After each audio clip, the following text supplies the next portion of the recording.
We are Two Guys Playing Zelda, and you can follow us on Twitter at Two Guys Play Zelda or email us at twoguysPlayingZelda@gmail.com. Well, welcome back for part 2 of Cruel and Unusual Punishment that the Water Temple dishes out to us here in Ocarina of Time. Not a very fun dungeon in case you watched the first part of our No, most people do feel that way. But hopefully this walkthrough is helping you out if you... some people just might not watch it for nostalgia value, but if you actually are watching this as a walkthrough, hopefully we get you through it a little bit easier. Oh, in at least less time than it took us the first. Yeah, well, I'm sure there's somebody that did longer than we did. True. We will say, though, in this part, it's going to feel like we make more progress. In this part, we're going to fight the mini-boss, we're going to get the dungeon item, and kind of start making our way towards the eventual boss. Yeah. And really, the mini-boss is like a lot of people really, really like this mini-boss. I love the concept of this mini-boss. And we'll be there here in a few minutes, and we'll talk about it a little more then. But it's pretty cool. One of the good things about this dungeon, I guess. One of the very few good things. And it's easy. Those are Tektites, right? Yes, Tektites. Yeah, Tektites, I think. But it's easy just to let them fall down. Like, if you kind of go to that hole, they'll fall down, and then you can kind of just kill them, get them out of the way, because a lot of times you'll shoot this thing, you'll go to the top, and then it'll just knock you off. That's very true. And those Tektites, though, have been a pain since the very first Legend of Zelda for Nintendo. It's crazy how often they've reappeared. They were hard to hit in the original Zelda, though. Oh, they're just as hard, I feel like, in things like Link to the Past and Link Between Worlds, where they jump up and they do move weird in this game. They're tough in any game. And one of the few things I do like about this temple is this cinematic right here. I don't know, it's always been like kind of like a cool cinematic. It shows the whole main room and there's the water coming up. I will agree with that. Always a fan of that one right there. As much as I hate the changing water levels, of course, because if you screw up, you got to do it all over again. But it is cool seeing it happen. I will agree with that. And now, if you don't have 2 keys when you're going into this door, turn around because you did something wrong. Go back to part 1 of our walkthrough. Increase our views, of course. Yes. And don't hit save and restart your game. Yes. Because the point where I got stuck the very first time I played this game, not stuck so much, but I got to the top of this part, this room right here, and then, well, hey, it happens. That was actually, not to interrupt you, that was impressive that you split those 2 platforms there. I'm not even mad, I'm impressed. That's the last thing you want to do is split 2 platforms when you're jumping. I mean, I'm not saying it was good. I almost missed her hair too. Oh, nice jump, Link. I'm not saying it was good, but it was pretty impressive that you had... I think it's very unimpressive that I missed the whole stupid thing when it was only like a 1-inch gap. Yeah, but as Hick was mentioning before I started laughing, you do have to have that second key coming into this room. Otherwise, you're going to get to the top of this and hate yourself. Yeah, and this is the first time, the first time I played this dungeon, I was pretty good up until right here. Yeah. And then this is like, because I think I got the correct wall. Yeah. And like I said, I missed that hole in the middle building, whatever you want to call it. Once you watch part 1, you know what we're talking about. But yeah, we mentioned in part 1, there's 2 spots you can really miss something, and it just sets you back so much. And it seems like most people don't forget both of them. Like, I don't remember ever forgetting both of them. I either got one or the other. Well, for me, it was always the cracking wall. But see, that's the thing with me. I've got it wrong. Like, I played this game twice without a walkthrough, and I got them different. The first time I remember the first time I remember the crack in the wall, and then the second time I didn't. Yep. I also like little rooms like this where you change the water level on a much smaller scale. This is like a calming, like therapeutic room. It is. As we go through our adventure in the water temple. And you can shoot these little Tektites from where you're happily sitting and not have to worry about them jumping. Well, when you raise the water, they're going to start jumping at you. Exactly. So it's just easier to get them out of the way. Yep. And like I said, I was just a big fan of... It kind of takes the entire dungeon's theme and compresses it to one little room here. Like the whole raising and lowering the water. Yeah. And I liked how they did that. Yeah, you have to play Zelda's Little Bot. Oh, man, that would have been pain. Oh my god, I get so tired of that song by then. It's a great song. I mean, I'll say that. And I was just a big fan of this puzzle. I just really liked it. And here at the end, you'll see we have to shoot twice over on this last side. That's right. I really did like that one right there. It took me a while to kind of figure that one out. Yep, I liked it too. It was a fun, not a lot of enemies running around, not a lot of any of that. It's a calming therapeutic. Exactly, yeah. As long as you kill the Tektites. Yeah, it's true. Now here's where I got stuck. I got on top of this thing, and I was like, what do I shoot next? Well, I don't think I thought my hook shot would reach it. Oh, that's right. Now, a logical person would say try. Or use your bow. I didn't even try, I don't think. Oh, yeah. That would be smart too, actually. But hey, that's what 2 pairs of Why don't you eyes. sit there and be quiet the rest of the time? All right. We go back to the milk bar in Kakariko. Oh, man. Didn't think about arrows till now. Oh, trust me, dude. I forget about items left and right. And like you want to kill this like right here before you use the hook shot, because if you use the hook shot, you're just going to drop right down into him. Yep. And the bombs are perfect. He sucks them right in, basically. And I think you can hit with the arrow, but I think with those spikes, I think it's tough. like it's one of those weird things where those spikes reach up a little bit higher than they actually look like they do, and so it's just easier right there to use bombs. It's Nintendo 64 physics. Yes, true. They're not perfect. No, they're not. But yeah, it's best just to kill that guy. I mean, otherwise, like You're gonna drop it. He can take your Hylian shield, and I think if you don't kill him fast enough, he keeps it. And this, not to go totally off topic, this is one of the things that I think not only was a great thing about this dungeon, it was a great thing about this entire game. I love this room the way it looks right now, with like the reflective pond below you. There's no, it doesn't look like there's any walls. You have to walk all the way to the end, and you turn around, and you're like, oh. Here's the guy we have to fight. Who is it? He has a shield probably away from me, but go ahead. Yeah. It's a good old Shadow Link. Nice throwback to Zelda 2. Yes, it is. That we've not gotten there, but I've heard it's a good yes. We'll eventually deal with that. But we discussed in some of our other commentaries like how we like when you go outside in dungeons. Yes. And right there, it kind of does look like it's outside. Now, obviously it's reflected, but it kind of looks like it's outside. So, kind of like, I don't know if you say exactly this way, but it would just, for me, it felt like just a good breakup. I agree. In the temple. And I love the concept of fighting. I don't know why. I just love the concept of fighting like Shadow Link. Yeah, you know? It is cool. It is very cool. And the 3 ways you can hurt him, I think this is the only 3 ways, is Din's Fire, the hammer, and the big Goron sword. I'm not sure if the Master Sword You can get him with the Master Sword, but he counters most of your attacks. Okay, does it? You eventually have to time it perfectly. Okay. That's why I think we mentioned in part 1 maybe that we're really happy to have the big Goron sword because he has a harder time countering that stab attack. Yeah, with the big Goron you're right. That's usually when you get him, Plus it does twice the damage. And you can get the big Goron sword after the Fire Temple. Yep. And it's, if you don't have it yet, it's a good idea to maybe go back and get it. It's a lifesaver. It's just going to help you out a lot more. I would say though, if you don't even think about using Din's Fire or the hammer and you're stuck with the Master Sword, that fight is hard. Yeah. But if you do have the big Goron sword, it's by far the easiest weapon because the hammer's just like it's too hard. The range is short. Yeah, the range is short. It takes really too long to swing, so it's not a good item to use really.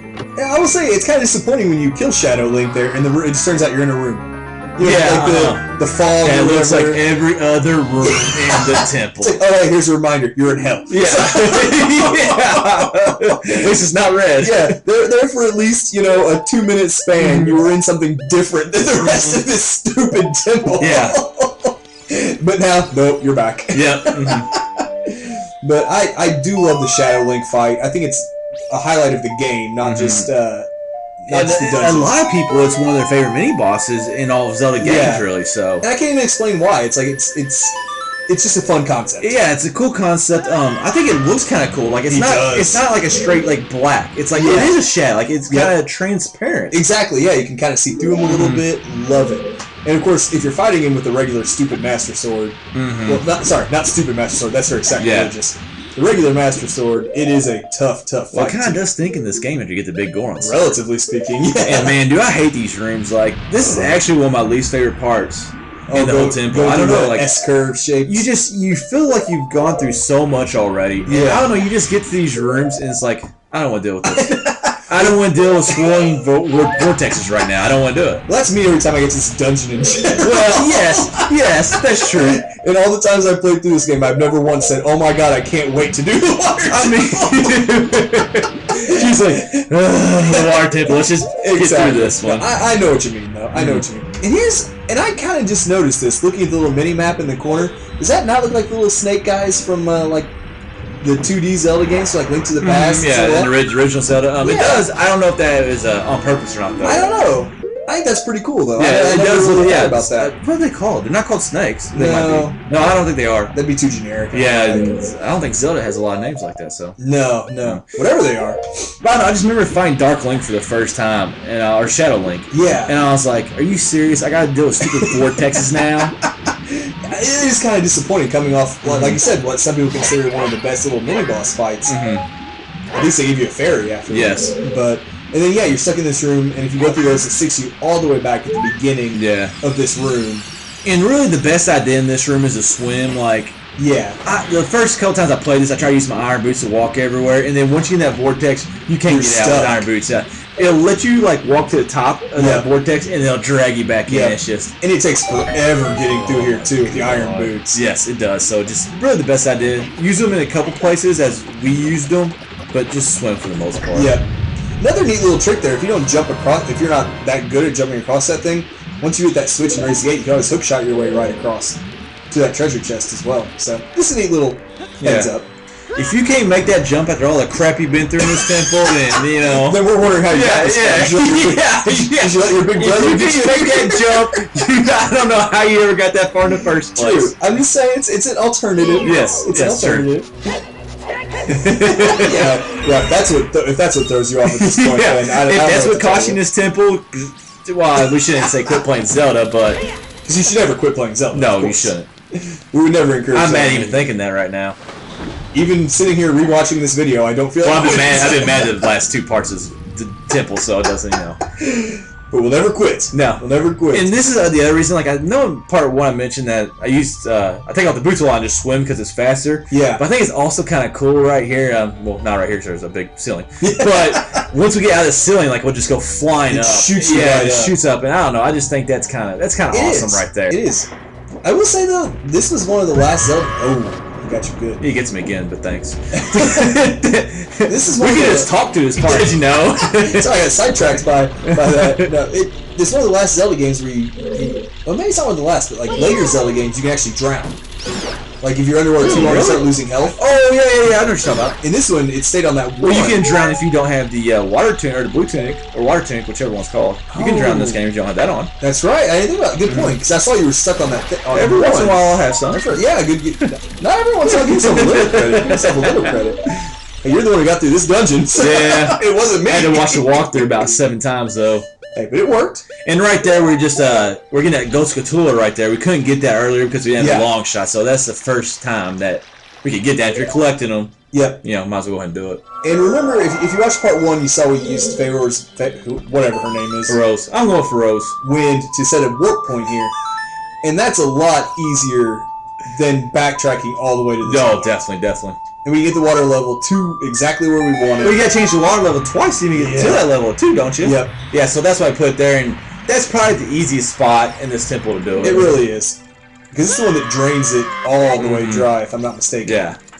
Like I said, I think you had to change the water level. I don't know exactly how many times, but maybe 2 or 3 times. Yeah. To get back to that area. Exactly. And you have to redo almost the entire opening sequence of the dungeon. That is true. And that ain't worth it. It's one of those few times, like the very first couple times I played this game, I didn't ever use Pharaoh's Wind.